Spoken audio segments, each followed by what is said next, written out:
Fernando León y Castillo, de la ciudad gran canaria de Telde.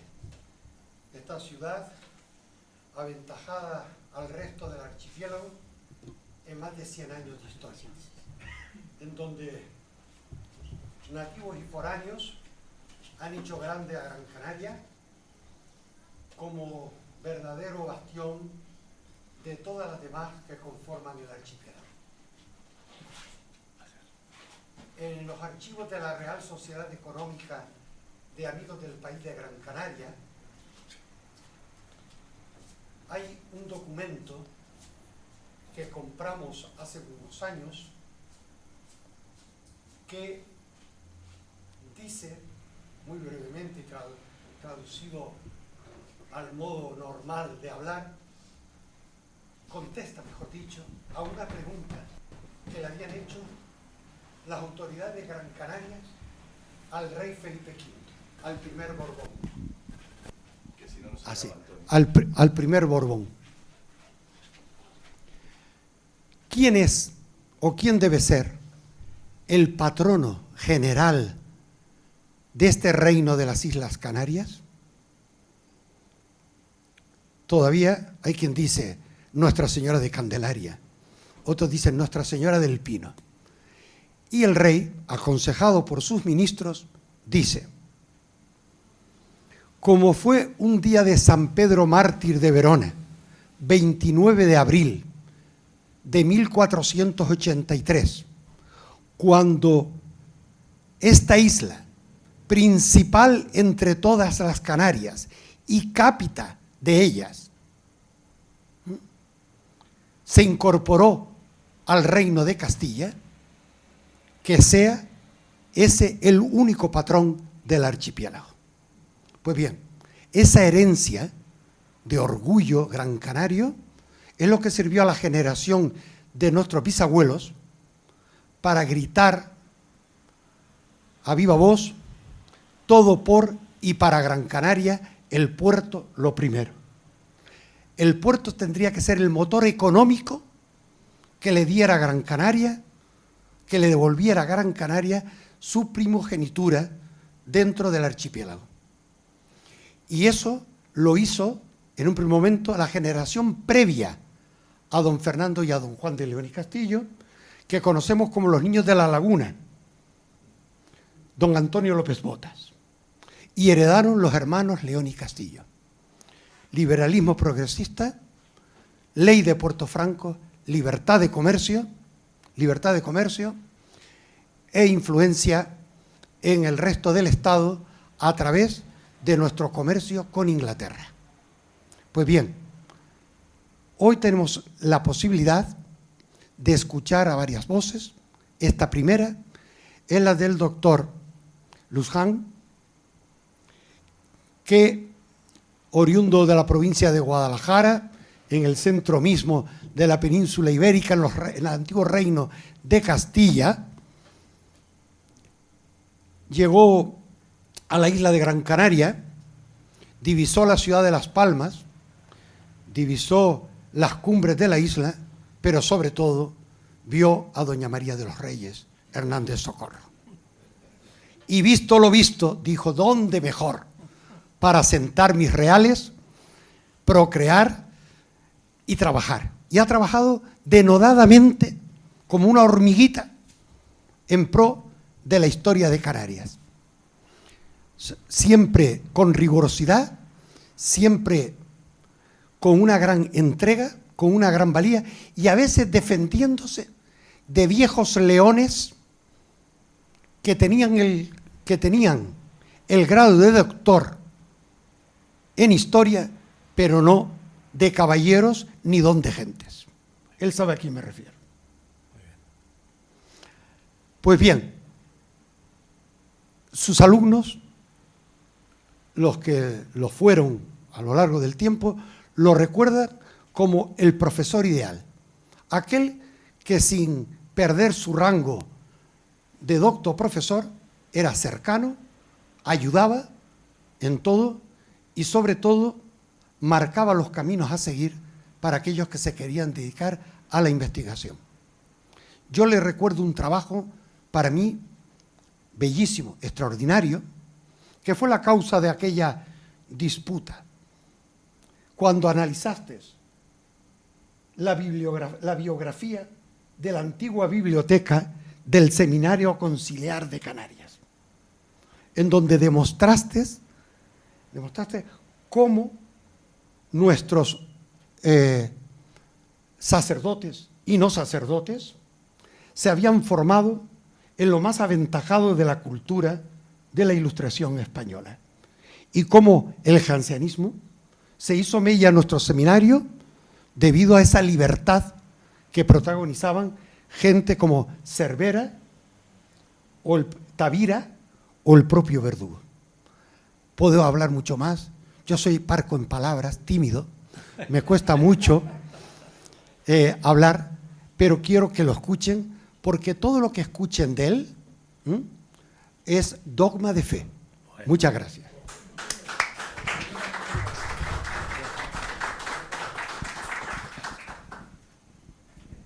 ¿Dónde te sientas? Me siento atrás porque tengo que... Vale, muy bien. Bueno, buenas tardes a todos.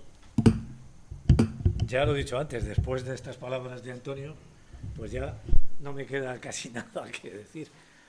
Hemos estado hablando con él un buen rato. Le agradezco mucho su presentación y la presentación al seminario. ¿Se me oye bien? ¿No? ¿Se oye bien? Bien. Pues empezamos. Bueno, me falta agradecer a la Casa Museo León y Castillo que nos haya acogido familiarmente en esta casa, que nos haya atendido formidablemente. Mis colegas que me acompañan en este seminario han podido comprobar que tanto su director como Juan Ismael se han encargado profusamente de nosotros y por eso podemos estar aquí hoy. Bien, el seminario tiene dos títulos, uno relacionado con Canarias directamente y otro en el que tratamos de hacer la lectura transversal, estableciendo el contexto de Canarias con otros espacios periféricos en el siglo XIX, fundamentalmente Cuba y Filipinas y otros espacios americanos como Colombia, Cuba, Santo Domingo, Puerto Rico, Venezuela. Les tengo que empezar diciendo, y voy a luego tratar de ir más deprisa, que ¿por qué hablamos del tabaco? No hablamos del tabaco porque el tabaco mate, porque eso ya lo sabemos. Hablamos del tabaco porque fue fuente imprescindible de recursos para el Estado. Desde el punto de vista de la conformación del imperio, jugó también un papel en la vertebración del imperio americano muy importante. Se produce una división del trabajo, y aquí viene lo del estanco, el desestanco, el monopolio, en el sentido de que el tabaco se cultiva en América, se transforma en Sevilla y se comercializa y se vende siempre desde la esfera pública. Durante el siglo XIX, esto es durante el mundo moderno, el tabaco sigue siendo importantísimo para los presupuestos del Estado y, a excepción de Canarias, Cuba y Filipinas, el tabaco sigue en régimen de monopolio, en régimen de estanco. Lo que nos interesa en este proyecto, porque este seminario forma parte de un proyecto que por recomendación de la Casa Museo lo hemos hecho abierto el seminario, y eso tiene el interés de que estamos tratando de hacer transferencia de conocimientos y haciendo un análisis entre especialistas abierto a ustedes, pues tiene el interés de que es el momento del tránsito de imperio, un historiador de la economía decía de imperio a nación o de imperio a nación colonial, y supone una novedad muy importante. Y además nos va a ayudar a entender el nacimiento del Estado liberal. Yo empiezo mi intervención, que la he titulado El futuro no habita entre nosotros. Una nueva agricultura y un esfuerzo por la industria, los hermanos León y Castillo, el tabaco y el azúcar. Y en el texto, que al final haremos un libro, empezaba con una cita de Amin Maalouf, de una novela que se llama Nuestros inesperados hermanos. Y ahí en ese texto, cuando lo leí, inmediatamente dije, esta frase, esto que dice uno de los protagonistas al otro de la novela, es lo que me interesa. La protagonista le dice al escritor, el futuro ya no vive aquí. Este es el lema. Y voy a empezar haciendo, aunque parezca que no estoy en el tema, estoy en el tema, haciendo una introducción que la he titulado El azúcar y el tabaco en la Macaronesia, desde la perspectiva de la larga duración. Entendemos que un historiador es el que trabaja con la larga duración. Bueno, puede dedicarse a un periodo concreto, pero luego tiene que hacer síntesis y tiene que enfrentarse a una explicación global, a una explicación general. Debemos hacer la advertencia inicial de que utilizamos, y lo vamos a ir utilizando en esta conferencia, el término ciclo en su dimensión temporal como un periodo de tiempo. No nos referimos a la existencia de un monocultivo, sino más bien a un sector predominante en la balanza comercial exportadora. Como ha escrito el historiador recientemente fallecido, Alberto Vieira, la isla es un microcosmo definido por la variedad de espacios ecológicos, lejos, por tanto, de la unidad agrícola. Y añade el mismo historiador, y esta reflexión es aplicable al menos al periodo anterior al turismo en nuestras islas y, por supuesto, en connivencia con el concepto actual de soberanía alimentaria, añade este historiador que el empeño del isleño no se limita al producto principal que se exporta. Es más, hay en todos los campesinos cierta preocupación por la autosuficiencia que juega a favor del mantenimiento de la agricultura de subsistencia que convive con la de exportación. Es lo que en términos retóricos y académicos hablaríamos de economía dual. Los archipiélagos portugueses y españoles del Atlántico Medio han tenido escasos vasos comunicantes a lo largo de su historia. No han sido economías complementarias, sino más bien competitivas. Podemos adoptar el rótulo de islas del azúcar y del tabaco, y luego el modelo cubano de tabaco y del azúcar, para tratar de reflejar dos realidades diferentes. La del primer ciclo, recuerde lo que decía del ciclo, primer ciclo del azúcar, siglos XV-XVI, en la que hay un aprendizaje de ida y vuelta, Canarias, Madeira, Canarias, en la que el azúcar es el producto estrella que conquista los mercados europeos, y la del segundo ciclo del azúcar, coincidente con el intento de producir tabaco, modelo cubano del tabaco y del azúcar, durante la segunda globalización, también es un término retórico, académico, como lo estoy empleando ahora, desde mediados del siglo XIX hasta la Gran Guerra, hasta la Guerra Mundial. En esta segunda ocasión ya no son los mercados europeos, sino los nacionales, tanto para las islas portuguesas como para el archipiélago canario, el objetivo preferente de la nueva economía insular del tabaco y del azúcar, y los problemas fiscales y aduaneros, así como la existencia o no de estancos gubernamentales, los factores que determinarán el devenir de esta nueva singladura. Durante la primera o protoglobalización, en el siglo XV, la caña de azúcar viajera arribó después de un largo recorrido que se había iniciado en la India, surcado el Mediterráneo y llega a las islas del Atlántico. Primero se asienta en Madeira, en 1453. La crónica de Zurara reconoce a esta isla por sus condiciones especiales para la existencia de una agricultura intensiva de regadío debido a sus extraordinarias aguas corrientes. Pues estamos hablando del agua. Entra dentro de lo posible que trajera la semilla de Sicilia. Lo cierto es que se abriría un floreciente comercio, como ya he dicho, con Europa. Cuando se produce la conquista de Gran Canaria, el fruto de la caña de azúcar se convirtió en expresión afortunada de la historiadora Ana Viña en el oro de las islas, y también se produjo la presencia genovesa, como en Madeira, y la penetración en los mercados del norte de Europa.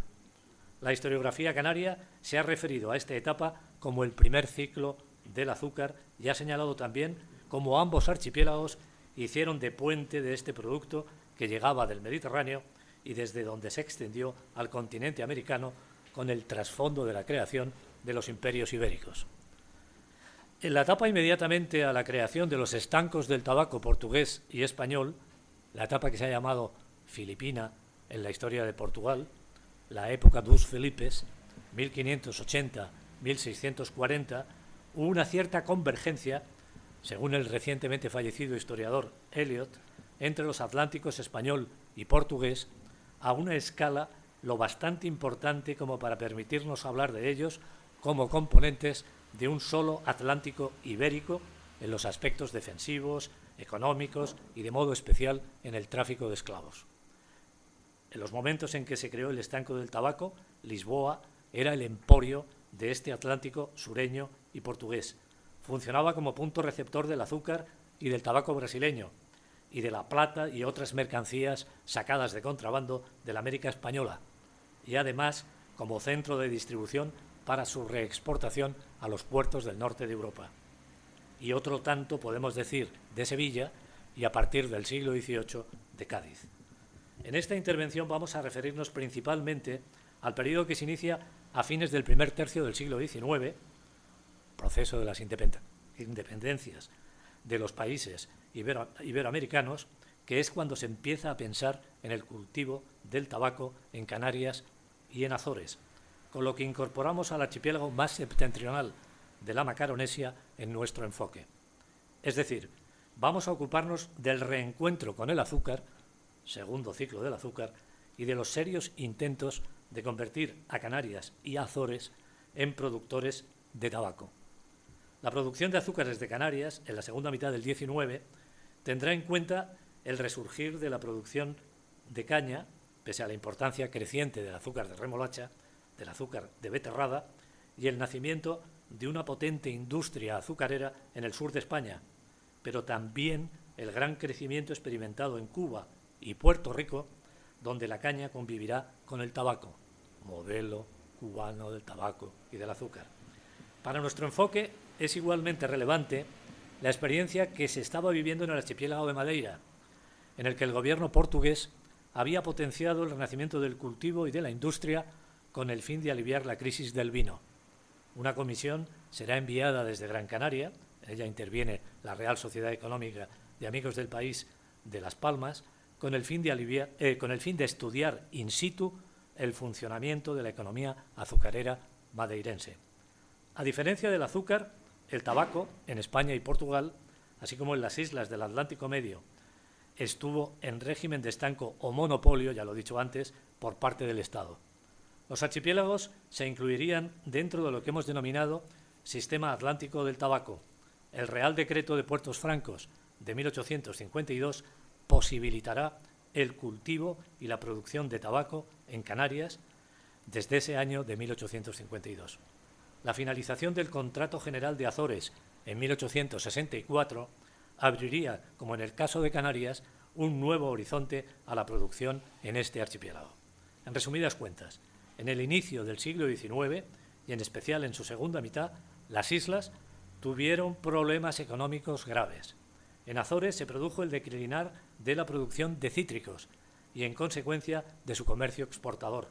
Por su parte, en Madeira, la difusión de la filoxera perjudicó la producción del vino y contrajo igualmente la capacidad exportadora madeirense. Era necesario encontrar alternativas. Estábamos en una época en que la industrialización comenzaba a dar tímidamente los primeros pasos en Portugal. En Azores y Madeira, la solución encontrada fue el cultivo de plantas industriales, fortaleciendo y renovando de este modo la agricultura tradicional. Ambos archipiélagos, pero especialmente Azores, apostaron por el tabaco. Hay que considerar que el objetivo tanto de Azores como de Canarias, donde también se favoreció el discurso agroindustrial, fue tener una entrada favorable, ya lo he dicho, en el mercado peninsular. Circunstancia que hay que hacer extensible a la producción de azúcar. Hubo relaciones de intercambio entre Azores y Madeira, pero al menos en el caso del tabaco no nos ha llegado información de que se extendiese este comercio a las Islas Canarias. Estábamos de espaldas unos archipiélagos a otros. Antes de la segunda globalización, Azores cambiaba tabaco por cereales, necesarios para cubrir el déficit del Portugal continental. Canarias, sin embargo, aportaba una renta fiscal muy importante en términos relativos para la hacienda insular a las arcas de la monarquía. Solamente el desestanco del tabaco, es decir, el fin del monopolio en las islas, abrirá nuevos horizontes junto a un régimen comercial mucho más librecambista. Finalmente, debemos señalar que los caminos de Canarias y los archipiélagos portugueses parecen converger hacia un mismo objetivo en el siglo XIX, que es cuando se diseñan estrategias semejantes que tienen al tabaco, especialmente en Canarias y Azores, puesto que Madeira se decantará por la caña de azúcar y el aguardiente, como una de las principales alternativas para el crecimiento económico. ¿Cuál es el sentido de nuestra mirada? Punto 2 que tienen ustedes en el sumario. Queremos destacar en esta intervención que Juan de León y Castillo, 1834-1912, y su hermano Fernando, 1842-1918, son dos de los principales protagonistas de la apuesta que Canarias va a vivir desde mediados de los años 50 del siglo XIX hasta los albores de la Guerra Mundial, para determinar un nuevo marco económico, social y político que permita al archipiélago salir de la situación de extrema pobreza en que se encontraba en torno a 1840-1850. Consideramos que hay que reescribir la historia, no solamente estableciendo los rasgos estructurales, el contexto general, sino que hay que tener muy presentes a los protagonistas y su interrelación con la época que les tocó vivir. Ofrecemos entonces una reflexión sobre la etapa en Canarias que se inicia, ya lo hemos dicho, con la declaración de los puertos francos del 52. Este periodo, desde el punto de vista económico y social, tiene una gran trascendencia. Algo se ha dicho en la presentación, porque entramos en el proceso de dotación de infraestructuras, que en el caso concreto de Canarias ha tenido dos etapas básicas: el último tercio del siglo XIX, primeros años del XX, y el último tercio del siglo XX, de infraestructuras modernas que incrementan la conectividad del archipiélago en su interior y con el exterior, así como la dotación de servicios urbanos. Estaríamos, en consecuencia, iniciando el proceso que los historiadores han llamado de modernización, de la sociedad canaria. La crisis de la cochinilla, todavía no hemos hablado de ella, pero ya se ha hablado también aquí, de la que las islas han sido la primera productora mundial, fíjense, primera productora mundial, empieza a vislumbrarse desde la década de los años 60. Es el momento en que un grupo de propietarios, comerciantes y políticos canarios se vuelven hacia el tabaco primero y hacia la caña de azúcar después, como posibles soluciones que hagan entrar a las islas en un nuevo escenario productivo. La historiografía ha venido pronunciándose sobre el fracaso de este intento. Habría que poner el acento entonces en la frustración del modelo cubano. En el corto plazo, ni el tabaco ni el azúcar supusieron la resolución de todos los males de la economía isleña, pero no cabe duda que en el largo plazo sentaron las bases de dos subsectores o renglones que durante el siglo XX han sido importantes en la actividad productiva del archipiélago. De un lado, la industria tabaquera, como un importante renglón exportador, se convirtió en una especialización regional de Canarias, sobre todo en la década de los 60 del siglo XX, a partir de entonces. De otro, la industria alcoholera, aguardiente y ron, vino a sustituir a la producción de azúcar y ha subsistido hasta nuestros días. Insistimos, hay que poner el foco en la actuación de los hermanos León y Castillo en los dos renglones económicos enunciados. Ambos subsectores productivos supusieron una iniciativa que intentó disminuir algo que repetimos siempre: la vulnerabilidad de la economía insular y su absoluta dependencia del sector primario, con soluciones industrializadoras que se verían impulsadas por la construcción de puertos modernos en las dos islas principales. La actuación de estos personajes va más allá de estos dos apartados y ambos tienen una participación diferente y en un gran periodo de tiempo complementaria. El mayor, Juan, directamente involucrado en la producción como agricultor, tanto del tabaco como del azúcar y como industrial, así como en el diseño y construcción de las principales infraestructuras. Ya lo hemos dicho, de modo significativo, el Puerto de la Luz sin olvidarnos de su participación en la política hasta la década de 1890.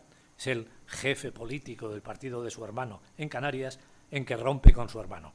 El segundo, Fernando, tiene una actuación básicamente institucional y política, con el telón de fondo de lo que se ha denominado por la historiografía española sistema caciquil, en el que lideró un grupo local de notables dentro del Partido Liberal que presidía Sagasta.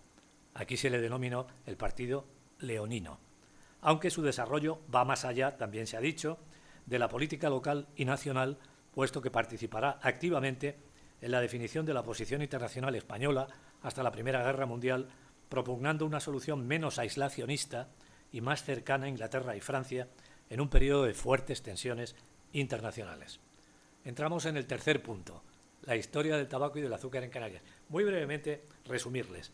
Con relación a la historia del tabaco en Canarias, podemos señalar que entre 1636 y 1852 el archipiélago fue un área consumidora con ciertas singularidades derivadas de su posición geográfica, que significaba, lo que se decimos la renta de situación, una relación directa con la isla de Cuba al margen de la carrera de Indias, en lo que al tabaco se refiere, pero sujeta a la reglamentación general del estanco del tabaco español.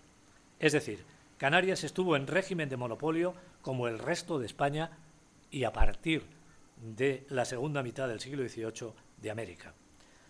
Entre 1852 y 1986, el archipiélago se desmarcó de la economía tabaquera nacional al transformarse, con muchas dificultades, en zona productora, tanto de tabaco en rama como de tabaco elaborado, como consecuencia de los puertos francos de 1852 y el desestanco.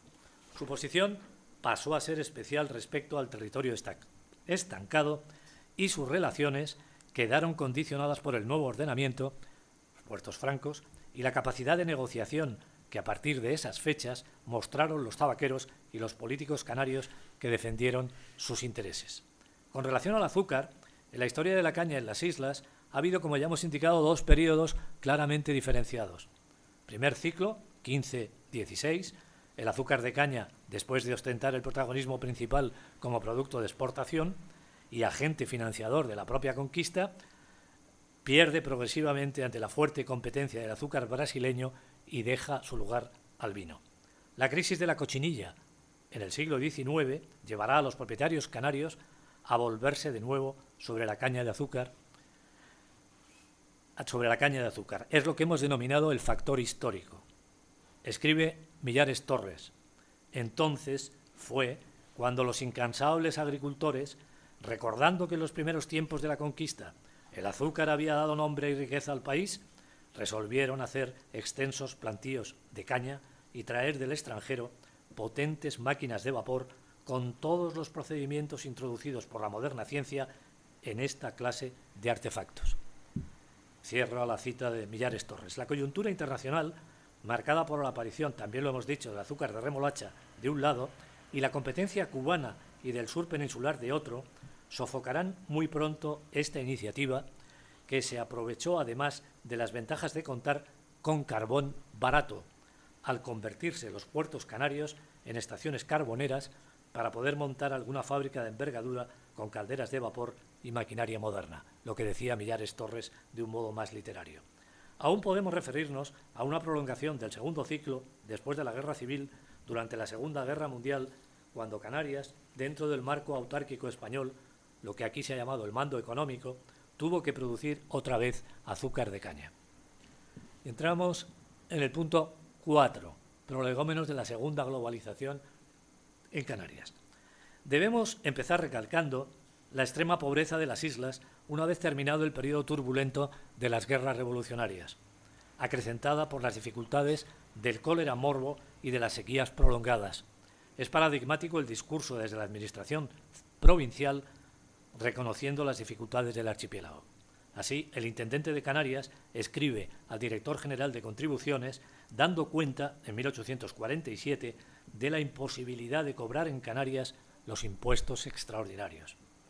El cólera morbo, escribe, de 1851, posterior al brote de fiebre amarilla del 46, fue un episodio localizado en Las Palmas de efectos devastadores. Piensen ustedes en la pandemia. El estado de ruina general de las islas imposibilitaba su contribución a los gastos del Estado. Si añadimos las sequías que ya hemos mencionado y una disminución muy fuerte de la extracción de vinos, que era el exportable fundamental desde mediados del 16, tenemos dibujado un panorama muy poco propicio para la población. Sin necesidad de añadir más datos, por ejemplo, el vino y la barrilla habían significado a principios de siglo bastante más de 19 millones de reales, pero en 1839 no llegaban a 4 millones. Una disminución de un 85%. Ningún tipo de industria, decía el intendente, compensaba este descenso del valor agrario. El horizonte no era otro que la expulsión de población. En islas como Lanzarote, Fuerteventura, El Hierro y en otros muchos pueblos de las restantes, sus habitantes buscaron su sustento emigrando. Los cambios de la población de las islas entre 1837 y 1857, cuando se va a realizar el primer censo de población, solamente en 1835 la población era de algo más de 233.000 habitantes. En el 57, algo más de 234.000 habitantes. Eso nos dice todo. El intendente recargaba las tintas y señalaba que los que se han quedado se ven reducidos en la mayor parte del año a usar como alimento producciones de la tierra que hasta los animales irracionales se resisten a usar. Frente a lo que se podía suponer, la situación no mejoró de modo general con la cría de la cochinilla a partir de 1840, de la que no participarán además todas las islas. Junto a todos estos males, el problema era el de la educación.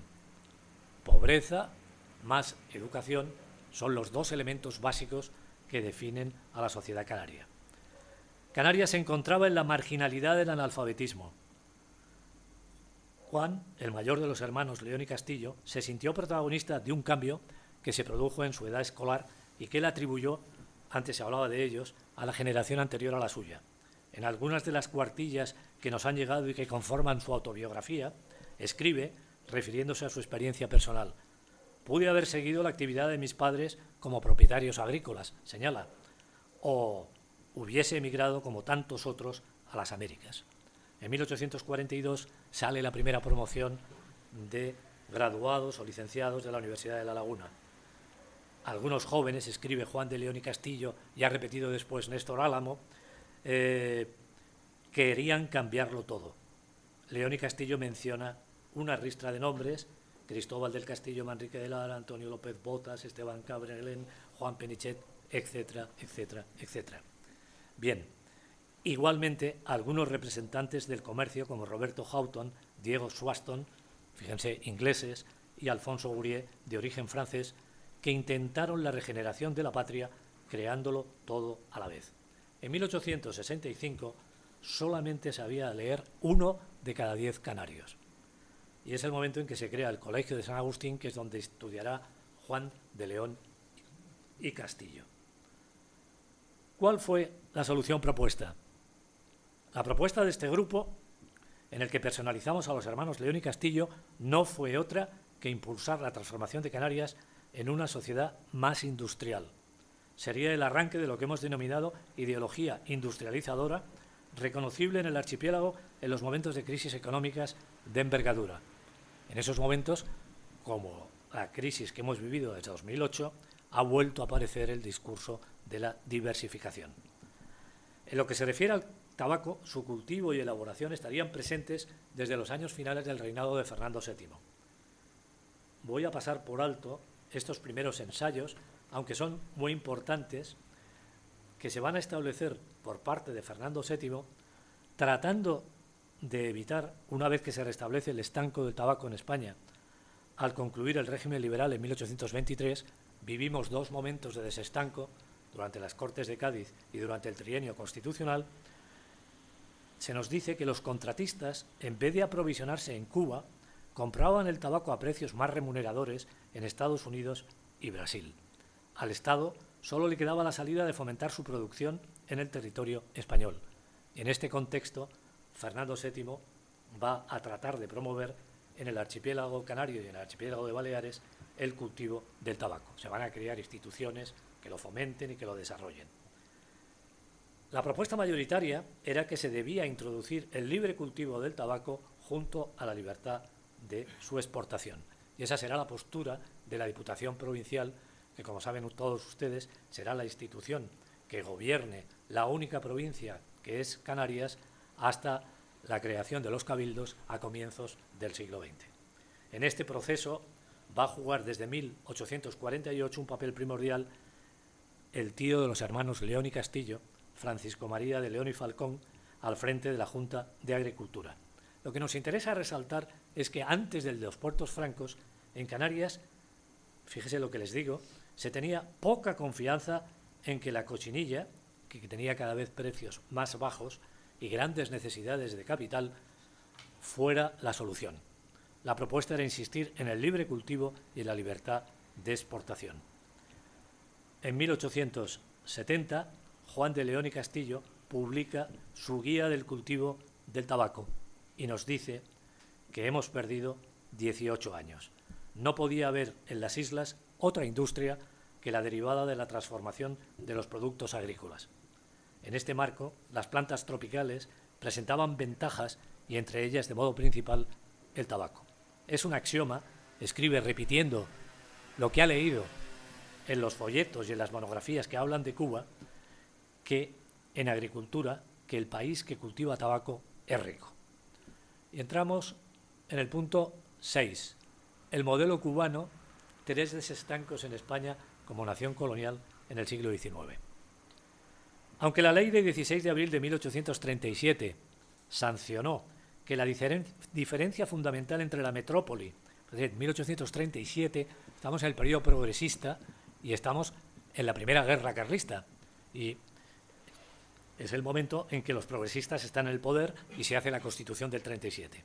Sancionó que la diferencia fundamental entre la metrópoli y las colonias se justificaba por la distancia, la naturaleza de su población y por la diferencia de sus intereses materiales. Nos ha parecido conveniente, precisamente porque esos intereses materiales y la distancia pueden ser semejantes en el caso del tabaco y del azúcar, tener como telón de fondo del desestanco canario el antecedente cubano y el posterior de Filipinas. Nos interesa mucho destacar cómo, por ejemplo, la historiadora del derecho Martínez Navas pone en boca de la Junta Revisora de las Leyes de Indias, fíjense lo que estoy diciendo, Junta Revisora de las Leyes de Indias, en 1841, que las Islas Canarias debían regirse también por leyes especiales. A la Junta Consultiva de Negocios de Ultramar llega, por ejemplo, el proyecto de reglamento de las milicias provinciales de Canarias. Fíjense, va a la Junta de Ultramar. No hemos encontrado, sin embargo, el expediente administrativo del decreto de puertos francos, llevamos varios años buscándolo, que pueda aclararnos cómo se llevó a cabo la redacción de la norma, pero se ha escrito que desapareció en un incendio del archivo del Ministerio de Hacienda.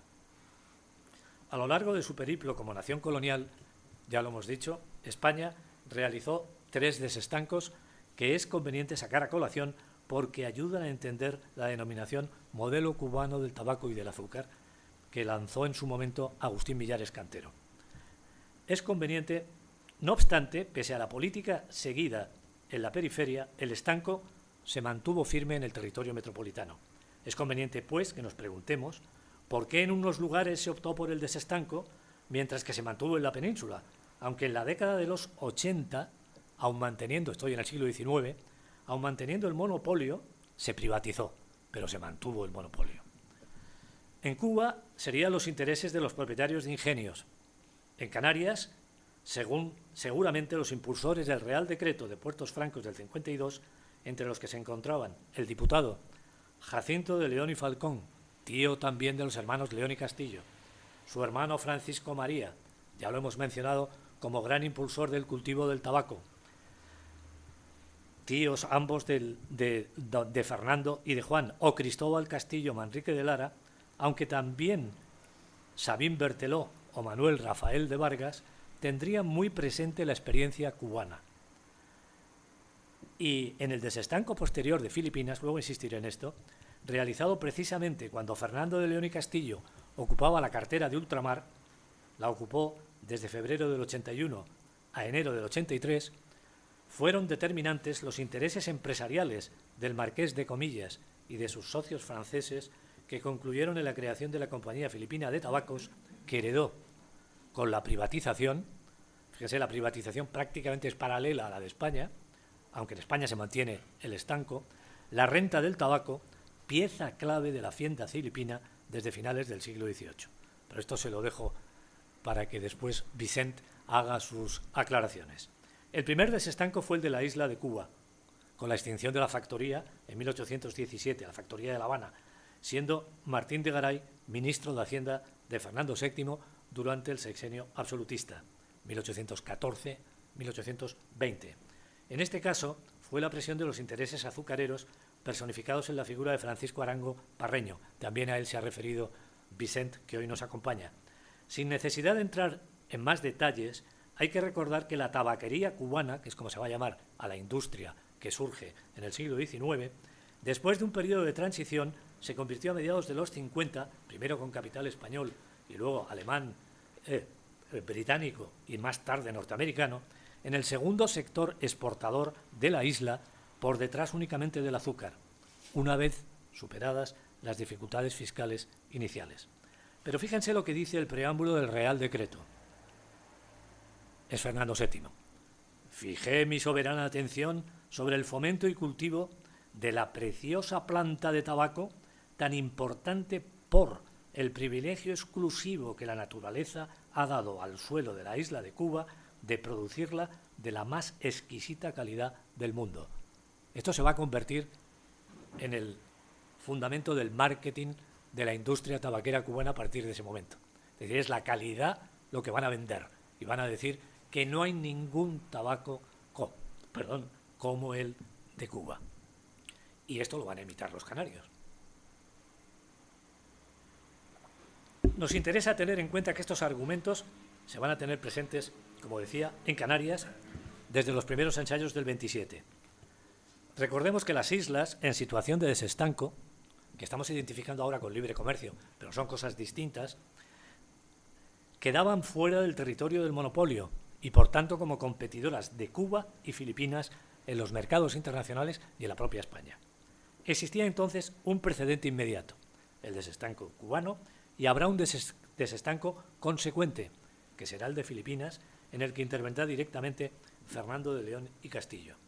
En el decreto por el que se suprimía en aquel archipiélago, fíjense, 7.100 islas, aunque estén casi todas no sujetas a la autoridad española, se señalaba que si desde el punto de vista económico el estanco tiene comprimida la riqueza de Filipinas, en moldes estrechos, desde el político son inaceptables los medios que se emplean para mantenerlo.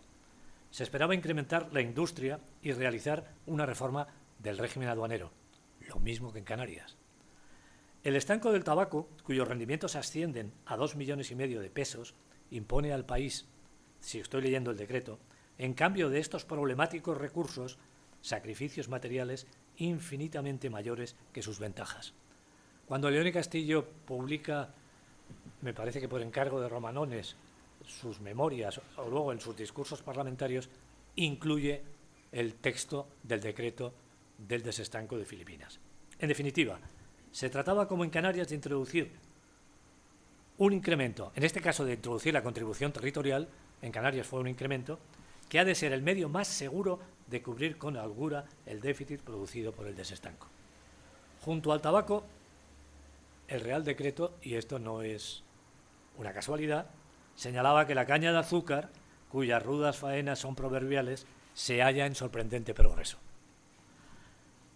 Las consecuencias del desestanco en las feraces y despobladas islas del archipiélago filipino serán tan inmediatas como fecundas, tan fecundas e inmediatas por lo menos como fue en Cuba igual determinación. El trabajo libre, la propiedad territorial sin servidumbre, la industria sin monopolio, la producción sin trabas, será un nuevo y eficaz influjo en que estribe el amor a la metrópoli, constituyendo las verdaderas bases de nuestro renacimiento en ultramar. Estábamos en el año 81. Ya está muy cerca el proceso de independencia. Al año siguiente, el Marqués de Comillas, Antonio López, cuyos intereses y cuya riqueza se ha fundamentado en el tráfico esclavista en Cuba, creaba la Compañía Filipina de Tabacos, de la que, no es casualidad, fue accionista principal, bueno, no principal, fue accionista el propio Fernando de León y Castillo. Volvamos al Real Decreto de Puertos Francos y sus consecuencias para Canarias.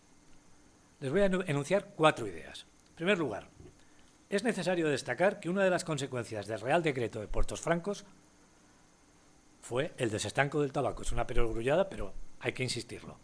Para el territorio nacional hubo 2 intentos generales de desestanco antes del Canario, 1813, 20, que apenas estuvieron en vigor, y de modo particular hubo otro desestanco en Cádiz cuando se le hace Puerto Franco entre 1829 y 1832, que tampoco tendría continuidad. Segunda idea. Queremos tener presente que una de las repercusiones principales del nuevo marco institucional fue la pérdida de la renta de tabacos, que hasta entonces era uno de los pilares básicos, junto a la renta de aduanas, que también desapareció, en que había descansado la Hacienda de Canarias. Después de la reforma de Mont-Santillán, la reforma del siglo XIX, hay 2 grandes reformas fiscales, la de Mont-Santillán en el periodo moderado, a mediados de la década de los 40, y la de Fernández Villaverde en 1900, los ingresos fiscales de las islas guardarían la siguiente proporción: contribución territorial 43%, tabacos 27,48%, aduanas casi 19%, consumos 6,5% y contribución industrial y comercial solamente 3 y un poquito. Es decir, se perdía por este lado más de un 46% de los ingresos de la Hacienda. Tercera idea. Es conveniente tener en cuenta que, asegurada la contraprestación para la Hacienda por otras vías, desde el punto de vista del tabaco, no fueron motivos estrictamente fiscales las claves que propiciaron la promulgación de los puertos francos.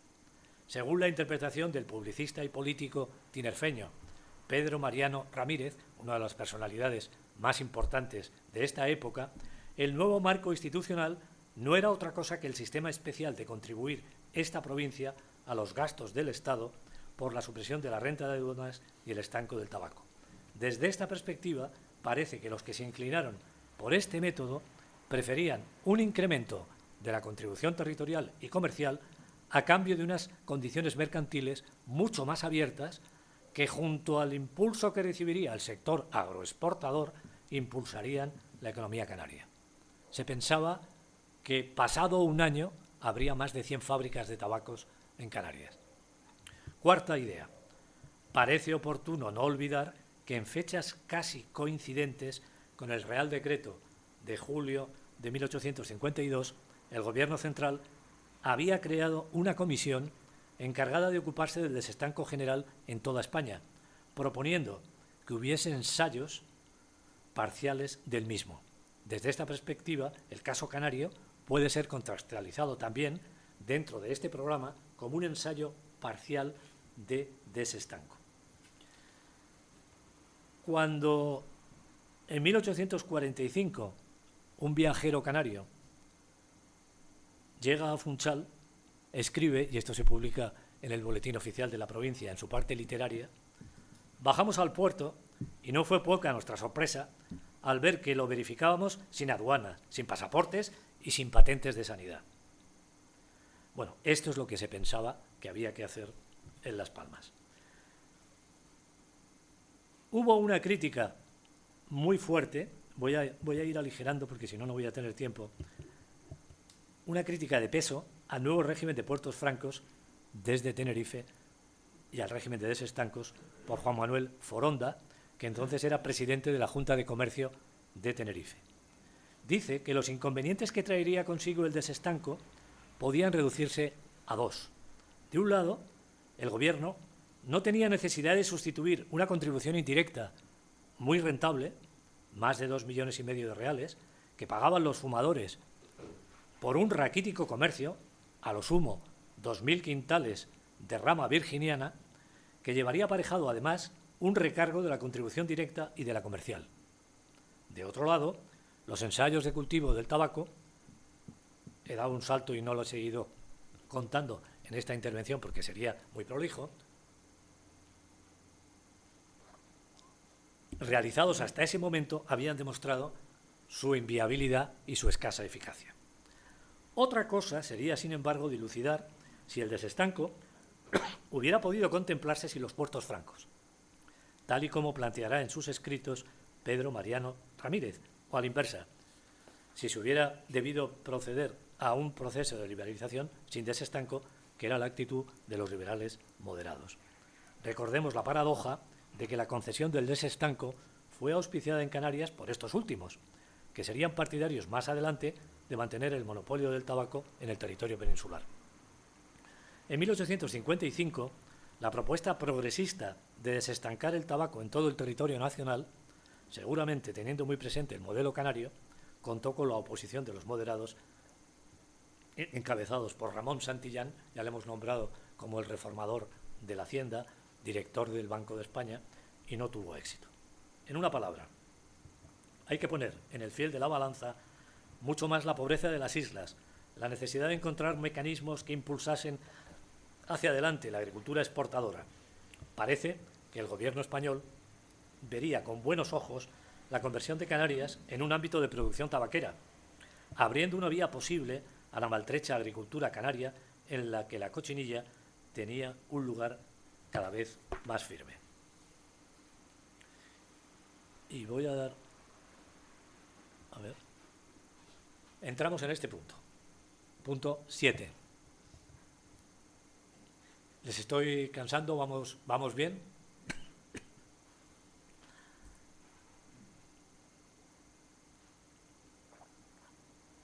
En Canarias, pese al decreto de puertos francos, el resultado más tangible fue la expansión de la cochinilla entre 1852 y 1880.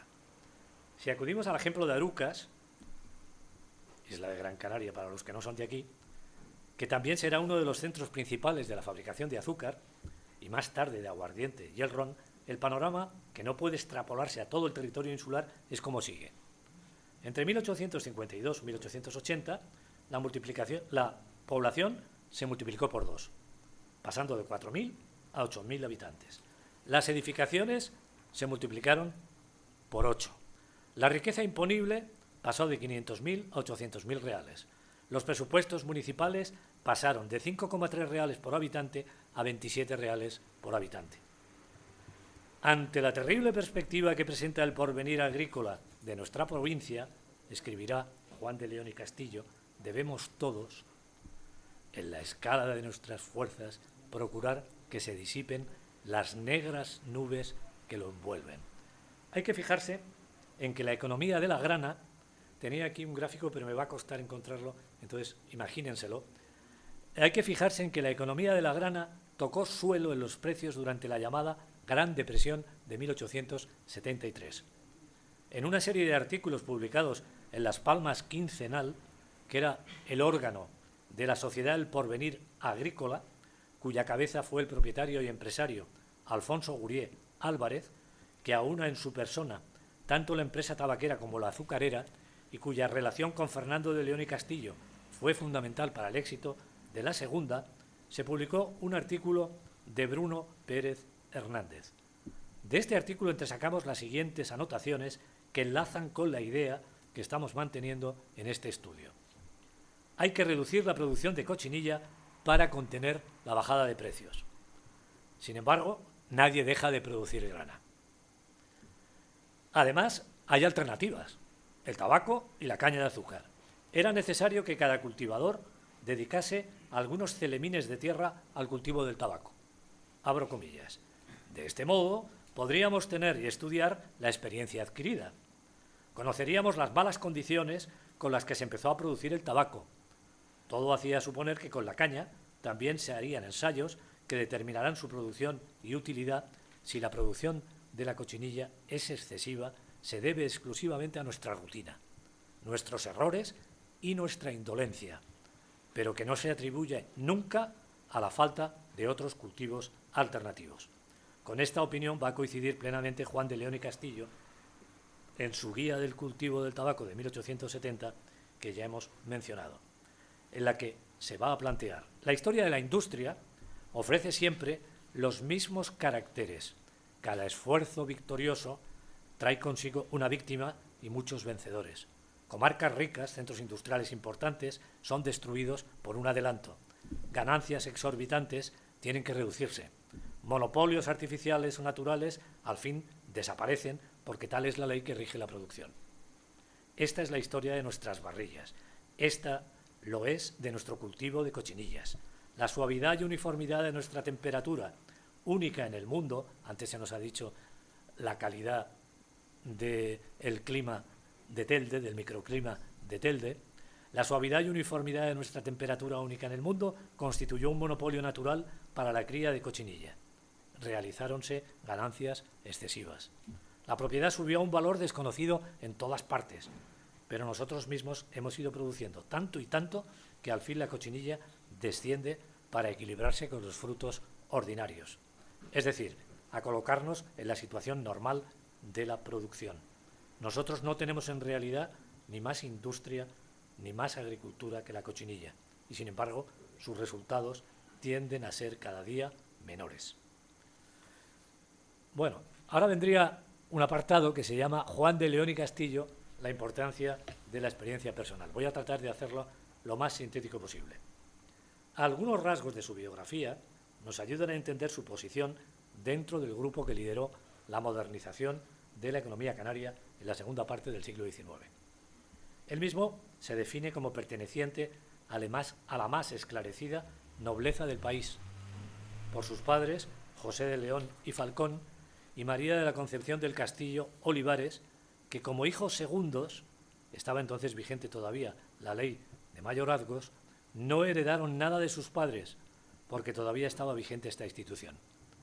Su familia nuclear primero se dedicó al negocio del vino, después al de la cochinilla. Su madre, Concepción del Castillo Olivares, formó una sociedad con Mariano González para las transacciones de la grana en la década de los 50. Mi madre, escribe Juan de León, emprendió, comillas, emprendió negocios como si fuese un hombre. Cierro las comillas. Bueno, cursó el Colegio San Agustín, hizo ingeniería en Madrid. Entre el 58 y el 66 proyectó carreteras, realizó diversos viajes por Francia, Bélgica, la península y entró en contacto con la política. Entre 1800, que esta es la etapa que quizá nos interesa más, 66 y 73, se dedicó plenamente a la agricultura, como propietario. Es cuando publica El cultivo del tabaco en 1870 y participa en la sociedad civil fundando un periódico, El Ómnibus. No le encontramos, sin embargo, en la Sociedad El Porvenir Agrícola, que es la primera sociedad anónima que se funda para la venta de hoja de tabaco, que dirigía y presidía Alberto Gurié. Y por lo tanto no participa en la primera gran exportación de hoja de tabaco que se produce al monopolio del tabaco. Todavía no existía la arrendataria en 1875. Pero sí formó parte del gremio de fabricantes de tabaco que vende cigarros al monopolio antes de la aparición de la arrendataria. Por lo tanto, ya le tenemos como estudioso, como cultivador y como industrial del tabaco. Es decir, que está unando todas las experiencias. Se preocupó tempranamente por la caña de azúcar, publicando un artículo en Las Palmas quincenal, y llegó incluso a pensar en montar su propia fábrica en 1881 en Telde. Nos ha llegado su petición de presupuesto para montar una fábrica a una empresa que vende la maquinaria del azúcar en Francia. Él no haría la fábrica, tendríamos que esperar a Juan Rodríguez González para que se fundase en 1891 la fábrica de San Juan de Telde, la que aquí se conoce como La Máquina, que cerrará sus puertas después de una historia muy controvertida en 1998 y haber sido absorbida por el Ron Areucas. Juan de León y Castillo en 1870 diagnosticó el futuro incierto de la cochinilla. No se puede depender de un solo producto. Como decía antes, se lamentaba del tiempo perdido. La suavidad y uniformidad de nuestra temperatura, única en el mundo, constituyó un monopolio natural para la cría de la cochinilla. Se realizaron lo que Millares Torres ha llamado los ríos de oro en la economía canaria. Son los propios cosecheros de cochinilla, señala, los que deben estar más interesados en el tabaco. A partir de 1873 retornará a su actividad como ingeniero y realizará su gran obra 1883 se inicia, que es el Puerto de la Luz. Juan de León y Castillo no es un personaje cualquiera, es un personaje con una cultura en economía muy interesante, lector de Malthus y Stuart Mill, que se reflejan en sus trabajos, y defiende el libre cultivo, pero solo para Canarias. Él se plantea que si el libre cultivo se instala en la península, se acabó el invento. Bien.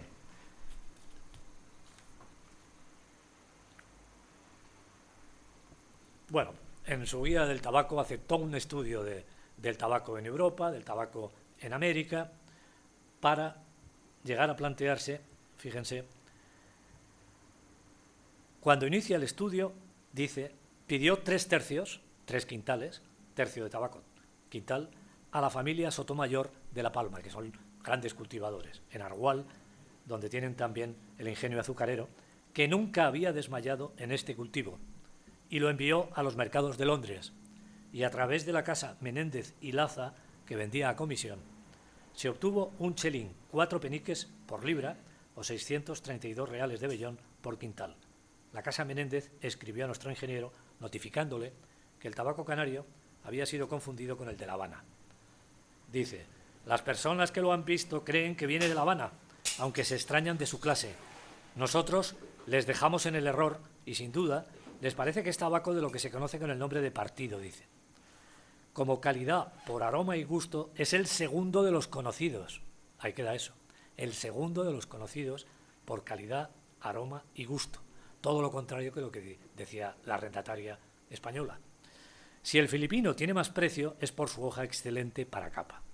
En definitiva, ¿qué ventajas ofrecía para Juan de León y Castillo el cultivo del tabaco? En primer lugar, dice él, que se sabe cultivar. Bueno. En segundo lugar, que no exige grandes capitales para su puesta en marcha, como sí ocurría con la cochinilla. En tercer lugar, que no necesita tanta mano de obra. En cuarto lugar, que convive con otros cultivos de subsistencia, y convive en el terrazgo, sobre todo con el maíz y con la crianza de animales, con el consiguiente aumento de abono animal. En quinto lugar, que incentivará el transporte y la actividad portuaria. Pero finalmente y sobre todo, que dará vida a la industria, que es uno de los aspectos clave en el que venimos insistiendo. Bueno, León y Castillo se refiere al mercado de Hamburgo, al que por primera vez se presenta el tabaco de Canarias. El futuro, además del cultivo, es la industria. Él mismo fue fabricante, que dará vida a una de las actividades más lucrativas, como ocurría en La Habana y en la propia Alemania. León y Castillo abrió, como ya les he dicho, su propia fábrica de cigarros, aunque apenas tenemos noticias. Yo no he encontrado documentación sobre su fábrica de cigarros. Perteneció al gremio de fabricantes y tuvo su propia marca, Jaraquemada, como los de Telde ya se pueden suponer, de la que además nos ha llegado una anilla con el nombre de su hijo Germán. Julián Cirilo Moreno, que era su ayudante de obras públicas, nos ha dejado escrito en sus memorias, junto a una crítica que, viniendo de su ayudante, le podemos dar valor, de la poca calidad que alcanzaron sus cigarros. Él decía que Juan de León y Castillo les obligaba a consumir los cigarros de su fábrica. Bien, una descripción de gran interés sobre la imagen de sus cajas de puros, de sus cajas de cigarros, lo que llamamos habilitaciones, que son esas láminas que están en cada caja. Y dice Julián Cirilo Moreno, honréme con haber dibujado en colores las viñetas de las cajas de puros y las marcas de los paquetes de cigarrillos que encontró bien don Juan y se estamparon, no sé si en Francia o en Inglaterra. Creo que el asunto era la Gran Canaria. Pueden ustedes imaginarse representada como una dama, como una diosa, reposando sobre fardos de tabaco al pie de unas palmeras, en primer término. Y en segundo término, la vista ideal de la supuesta vega Jaraquemada con su secadero y al fondo un rompiente de mar y cielo, limpio aquel de oleaje y este de nubes, excepto un sol naciente.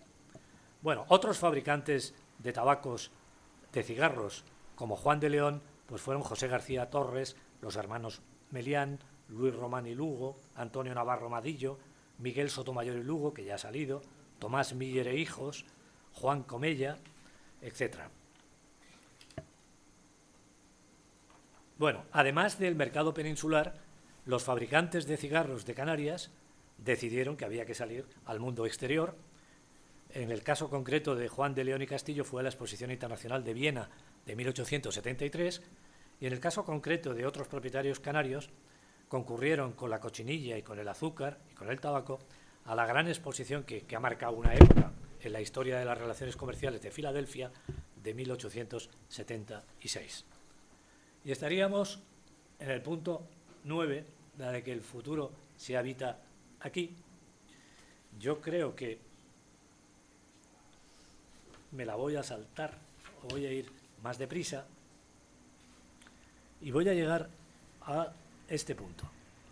Es precisamente en la cuestión azucarera, y así introduzco a Fernando de León, donde Fernando de León y Castillo, teniendo como altavoz de su postura al periódico El Día, de la capital de España, tuvo un mayor protagonismo apoyando a Alfonso Gurié, que fue el mayor productor de azúcar de Canarias desde la fábrica de San Pedro de Arucas. El recorrido de la producción azucarera fue diferente a la del tabaco. Al no tener apenas presencia en la economía insular, el legislador no la tuvo en cuenta en el nuevo ordenamiento de los puertos francos. Por tanto, a todos los efectos, fue considerado un producto extranjero en el mercado español. En 1883-85, Arucas disponía de 2 fábricas con maquinaria moderna y a su rebufo 6 trapiches. 6 trapiches.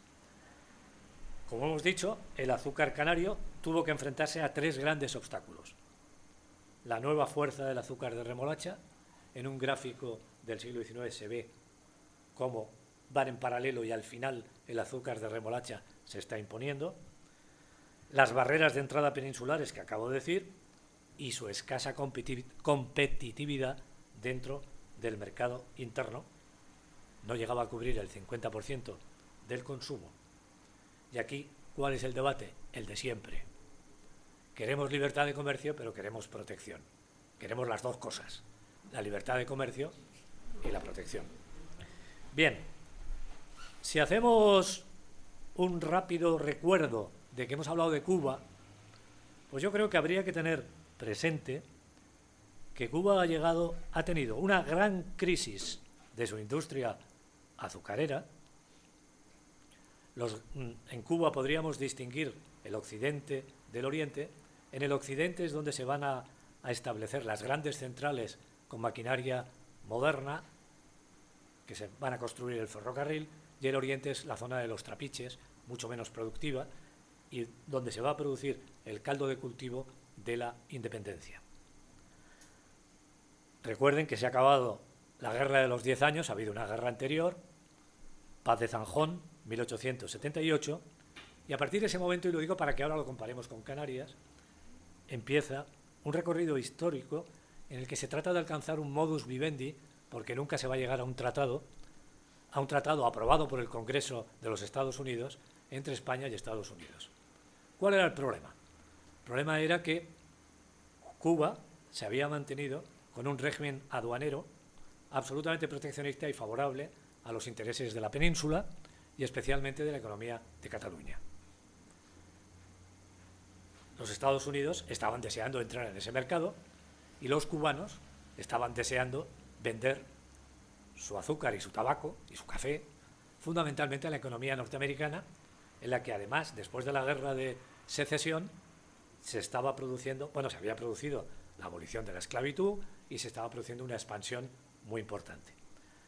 El azúcar cubano sería admitido, tendría el problema, según quien gobierne, los republicanos o los demócratas, según qué intereses se están defendiendo, el de los azucareros que quieren seguir teniendo un proteccionismo y no dejar entrar al azúcar cubano ni al tabaco, o en los momentos más favorables, pues, y cuando la tecnología se ha renovado, las fábricas americanas van a utilizar el azúcar producido sin refinar por Cuba en sus grandes fábricas para refinarlo.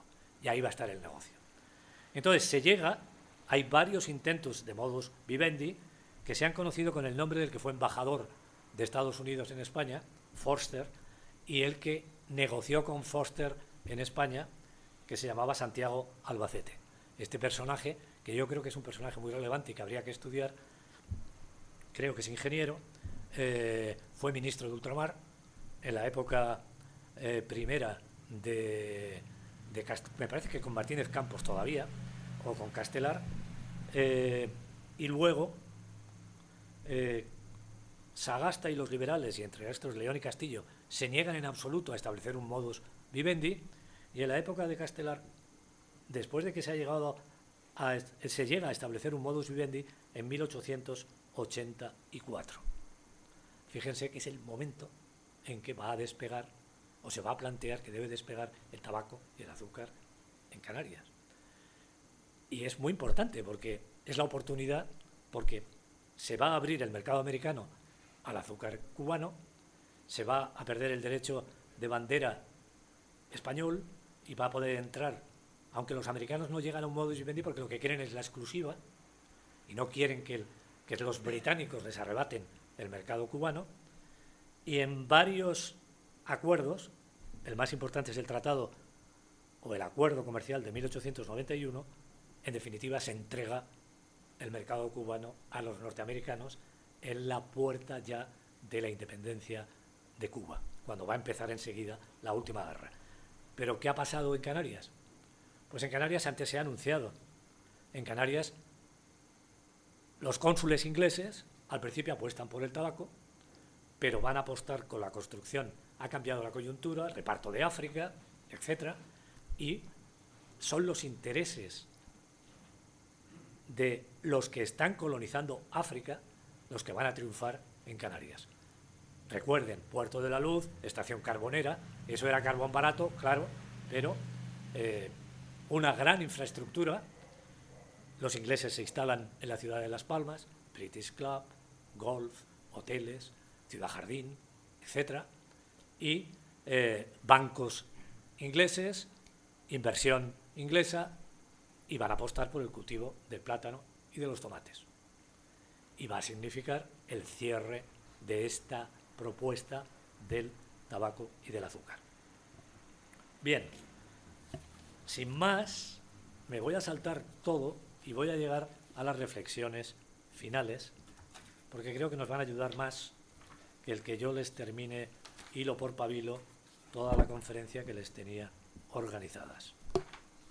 Breves reflexiones finales sobre el fracaso. Creo que he introducido a los dos personajes y podemos llegar a las reflexiones finales. Sobre el fracaso de la opción agrícola e industrial del tabaco. A comienzos de la década de 1880, la solución a la crisis agrícola originada por el hundimiento de las exportaciones de cochinilla se centraba en la creación de un complejo agroindustrial, tabaco y azúcar, modelo cubano del tabaco y del azúcar, que sería sustituido después por la introducción de nuevos cultivos, plátanos y tomates principalmente. Pero fueron quizá más determinantes en este proceso de modernización el desarrollo de las infraestructuras, que hicieron crecer el Producto Interior Bruto Regional Canario, como en el último tercio del siglo XX. Sin embargo, desde la perspectiva de Tenerife, y aquí estamos viendo que en el horizonte de la gran pobreza y miseria y analfabetismo de Canarias, dos oligarquías diferentes están proponiendo soluciones distintas. Desde la perspectiva de Tenerife todavía se tenía alguna esperanza en el futuro de la cochinilla y se veía con cierta ansiedad. Recuerden que la cochinilla desaparece por la anilina, la industria del carbón, la industria química, perdón, descubre el colorante artificial y se viene abajo el colorante natural, que ahora estamos reivindicándolo. Bien, y se veía con cierta ansiedad la implantación plena del tabaco, pese a la mayor extensión que el cultivo había alcanzado en la isla de Tenerife, no en la de Gran Canaria, como demuestra la posición de la Económica de Amigos del País de Tenerife, que decía: no es el cultivo, la Económica de Amigos del País de Gran Canaria o de Las Palmas defendía la postura contraria. No es el cultivo del tabaco, por cierto, al que debemos dirigir nuestras miradas. El tabaco, además de tener competidores en muchos países, es entre nosotros un cultivo nuevo que necesita algunos años para perfeccionarse y agrandarse. Y nuestra situación no es para esperar. Que necesita, aunque sean pequeños capitales, para hacer ensayos, y estos capitales no los hay. Que necesita que el cosechero pueda realizar enseguida su cosecha, y esto por lo pronto no es posible. Ni aconseja la prudencia abandonar lo conocido por lo que está por conocer. Después de algún titubeo, se pasó a contemplar la compatibilidad del tabaco y de la caña de azúcar. A mediados de los 80, cuando la cochinilla no parece que vaya a recuperarse, los cosecheros y fabricantes canarios, a través de sus asociaciones de propietarios, vieron que el futuro estaba en las ventajas que podía obtenerse en ambas producciones, siempre y cuando, esto es muy importante, el gobierno permitiese la flexibilización del marco de los puertos francos. Es decir, la cuadratura del círculo. Puertos francos sí, pero con protección. No faltaron en cualquier caso voces que se alzaron a favor de la opción tabaquera en exclusiva, desaconsejando la vía del azúcar, que en los años 84-85 estaba sufriendo una crisis mundial con caídas de precios de un 50%. Se trataba de optar por una actividad que requería menores capitales, como habían escrito los publicistas de épocas anteriores, y en el que el factor humano era muy importante porque era un artículo más maniobrable que aguantaría mejor la competencia externa. Las razones que la historiografía canaria ha aducido para explicar el fracaso de la caña, y en especial del tabaco, han sido básicamente 5. El carácter minifundista de las explotaciones agrarias, en primer lugar, aunque también se decía que esa era su fuerza. La lucha de los fabricantes del tabaco a favor de la rama foránea, puertos francos, mucho más barata, aunque esta explicación al principio es difícil aplicarla. En tercer lugar, la política contradictoria del gobierno central con respecto a los envíos al mercado peninsular del tabaco canario. Hasta 1920, sobre todo, se manda hoja. Después, sobre todo con la dictadura de Primo de Rivera, se empezará a mandar tabaco elaborado. Y es el momento en que va a expandirse y a explotar la industria. En cuarto lugar, las vicisitudes de las guerras de independencia de Cuba. He tratado de apuntarlo. Y finalmente, el triunfo, como decíamos, del capital británico, con ello de la trilogía canaria, plátanos, tomates, papas, fundamentada a su vez en el desarrollo de la actividad portuaria. Cuando hablamos de las papas, recuerden lo del quinegua, la papa quinegua, King Edward. Desde la mirada atenta de los cónsules británicos, el desarrollo del sector tabaquero en Canarias solo sería factible con la apertura del mercado del monopolio español en condiciones ventajosas. Entonces se tardó en conseguirlo hasta la década de los 60 del siglo XX. La elaboración de los cigarros canarios debería centrarse en la baja calidad, decían los británicos, y exportarse a un mercado en expansión que era la costa africana. Tanto para los representantes consulares como para los cosecheros canarios será una idea recurrente la necesidad de localizar en Canarias una fábrica del propio monopolio, que garantizase a los agricultores la salida de su producción. Esta propuesta no tendrá respuesta positiva, esta propuesta, y la única alternativa será la instalación de secaderos de tabaco, empresas muy vulnerables. Los modestos derechos que protegían a la agroindustria canaria frente a la entrada de las labores y hoja americana, cubana y europea dificultaban en grado extremo el desenvolvimiento de este sector, si no contaba con la seguridad del mercado del monopolio.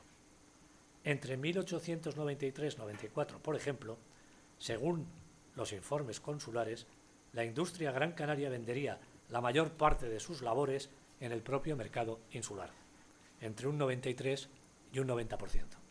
Hay que señalar además los intereses encontrados de los cosecheros y de los fabricantes de tabaco.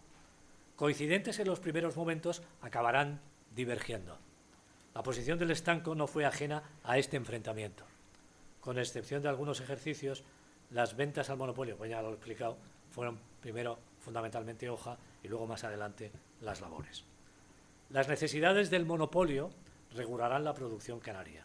Las compras de rama anteriores a la creación de la arrendataria, muy importante esta creación en el 87, ensancharán el cultivo del tabaco, que languidecerá de modo notable en fechas posteriores, y de este modo podemos establecer que hasta 1922 la opción tabaquera canaria fue sobre todo agraria. Debe tenerse en cuenta, además, que el sistema de compras obligará a la sindicación del sector. No se vendía por fábricas, sino tabaco canario, todo junto, lo cual pues era una barbaridad. Los envíos de rama canaria al estanco siempre serán colectivos. La necesidad de comprar labores canarias en esas fechas fue cuando se empieza a abrir, con el fin de entorpecer los negocios de Juan March y principalmente el contrabando de las propias islas. Esto dará vida a la industria tabaquera, que tendrá que esperar, lo he dicho ya varias veces, a la década de los 60 del siglo XX para convertirse en una industria de tamaño nacional. Concluyo. En este panorama que acabamos de considerar, hemos tratado de mostrar el protagonismo de los hermanos León y Castillo, aunque al final he tenido que ir a uñas de caballo, que hasta los comienzos de la Primera Guerra Mundial nos parece muy importante. En los inicios del complejo agroindustrial del tabaco y del azúcar, quizá es más relevante la presencia de Juan, mientras que la actuación de Fernando es esencial en los procesos de negociación con la administración central. Es el que consigue que el azúcar canario no sea considerado extranjero, que se rebajen los aranceles. Tengan en cuenta que la guerra de Cuba, por ejemplo, hace que se dé un trato de favor al tabaco cubano y puertorriqueño frente al tabaco filipino y al tabaco canario, por ejemplo. Bien, en un esfuerzo ímprobo por hacer compatible la protección a la industria naciente canaria con el marco de liberalización del comercio que significaban los puertos francos. Espero que haya sido de su interés y les agradezco su participación y su asistencia. Muchas gracias.